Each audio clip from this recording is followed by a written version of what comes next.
Hello there guys, and welcome back to the channel. So another video today. I must apologize, I do keep pushing them out today quite a bit, but to be fair, in my defense, it has been a fairly busy news day, and we have another kind of update announcement from Kabam about Alliance Quest modifiers. So what it is, I'm not going to read through the whole announcement, there's quite a bit to read, but it's basically a global node. Your leaders or officers will select, I believe, per battle group every day.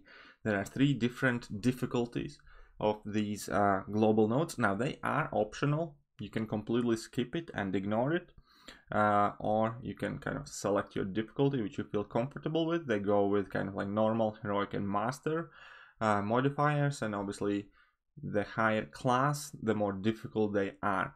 They come at 5 a piece, basically 1 for each day, and if you want to gain the maximum points, you have to select a new one each day that you have not used before.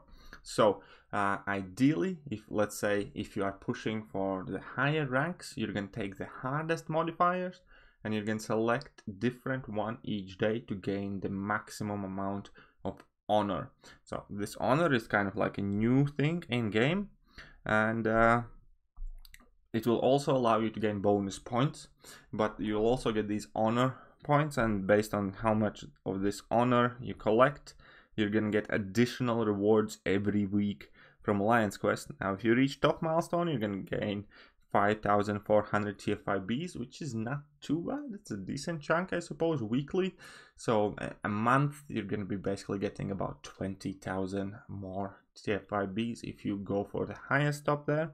And obviously the lower they go, they switch from tier 5B to tier 2 alpha to tier 4 CC, so on and so forth. And so it's going to depend on you which ones you select. However, here is the tricky bit, right? Because they also will affect your total rank rewards and total rankings. And with that, your alliance might kind of feel pressured into having more of these, harder of these, and you're going to feel that you kind of have to do it. It's not entirely going to be optional, because this is going to be another tool for more skillful alliances. The idea of it is, anyway, for more skillful alliances with less prestige to be able to overtake some alliances that are above them in order to rank higher in these rank rewards. So on paper it sounds like a brilliant idea. And so it's also an option for high-end alliances to revigorate AQ, and that is true, except it's not all that innocent, because for all of the top probably 20, 30, 50 alliances, it's not going to be optional, it's going to be a must, because everybody else is going to be doing it. Like, I know going into this from get-go, I will have no option but to play with these global nodes at the toughest difficulty every day, because that's just how the competitive game works. So this is not something, oh, we might try it out, see if we like it kind of thing. No, this is something that's happening, it's gonna happen, and I have to get ready for it. So let's talk about these global nodes to begin with. Like, the normal ones are basic, plus 45% armor, sadist, opportunist, physical resistance, plague mind. Nothing overly tricky. Plague mind arguably is annoying, but it's not end of the world. Heroic ones is soft guard, feats of power, role reversal, optimist and pessimist. Now again, most of these are fairly harmless, like optimist, pessimist. Role reversal is kind of interesting, it's not even that big of a drag. Feats of power might be a bit annoying. Soft guard, again, it's meh.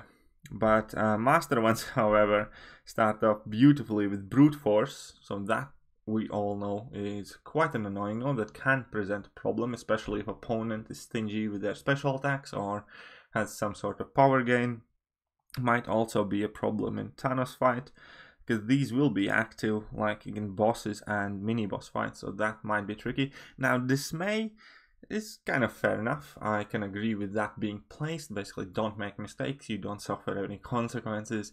So it's just gonna force everybody to be all that more careful, which is fine. I think that's an appropriate node. Hurt Locker, using same special attack twice in a row, is going to give you degen or blast, basically health away. And yeah, okay, it's not nice. I don't like it. I found it extremely annoying, but it is what it is. Not the best, not the worst kind of thing. Bane, now Bane might be quite tricky as well. It's one of those things that if you make a mistake, you're gonna get punished extremely hard for it, especially if you make a mistake early in the fight. So again, it's not, no, actually I am quite worried about Bane, especially against like Thanos and Omega Red, because the Bane damage will be crazy. Now there is an immediate answer to that, and that is the otherwise known AQ god as Corvus Glaive, who cannot die from damage over time. So I think these nodes will kind of reconfirm that Corvus is going to be the absolute GOAT when it comes to AQ map 7 and pushing that. So I'm going to have to polish my Corvus off, like dust him off, and solely reserve him for AQ more than likely. And special delivery, the attacker begins, well, we know what it does. You typically have 15 hits to drop a special attack. This node I don't like. I don't like it one bit. Yeah, it takes a lot of attention away from the fight. You have to keep counting, or you can't reliably get to anything more than special 1. And yeah, I don't like this node, but it's, again, it's not as bad as I expected. I had heard rumors that there's going to be like no retreat and something. So overall, I'm kind of willing to give it a go. But once again, if you're in top, make no mistake, these are not optional changes. So also, when your alliance, and if your alliance is going to take a try for these, I do recommend taking the harder ones in day 1, 2, and 3, and then leaving the easier ones for later days. So I do recommend having like Bane and Brute Force, get those out of the way, and then leave yourself with like Special Delivery, Hurt Locker, and Dismay in whatever order you want, because Brute Force and Bane are going to be the ones that will effectively mess with your health or give you damage over time. So definitely suggest take the Bane first, Brute Force next, and then leave the rest of them, which are kind of alright. Just don't get hit and you'll be okay kind of thing, or don't get carried away. And yeah, so that is definitely an important piece of advice. When it comes to these honor rewards, I'm not too impressed. However, I also heard that AQ ranked rewards might get updated and Glory Star might get updated, so I hope it all kind of adds up to a bigger contribution. But hey, extra 5,000 TFIBs a week is not too bad. But it also does seem AQ is going to require quite a bit more attention and focus than used to. Again, to be fair, I had started goofing off in AQ, bringing in all sorts of different rank 4s and just kind of like having a bit of fun with it.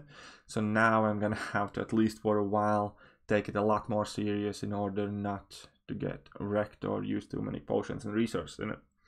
But yeah, overall, I'm kind of alright with it. I'm optimistic. I hope it's gonna work out well. I hope it's gonna be worthwhile. I still obviously have yet to see the full implications these nodes will give combined with the rest of the AQ map 7 nodes.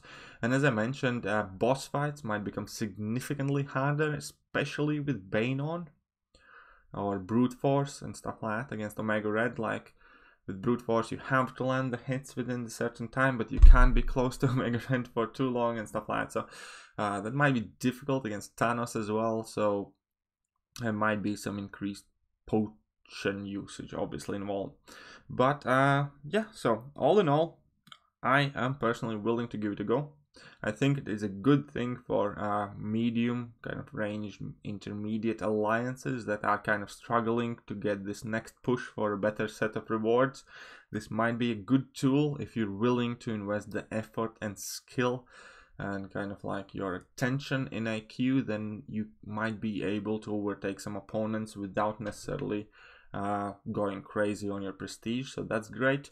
For all endgame alliances, it's definitely not the case. It's going to be a new mandatory must increase in difficulty in AQ without, I think, appropriate increase in reward, because I don't think extra tier 5,400 tier 5Bs is gonna justify this increase in difficulty, but it's just another one of those things that you kind of have to do in order to stay up top.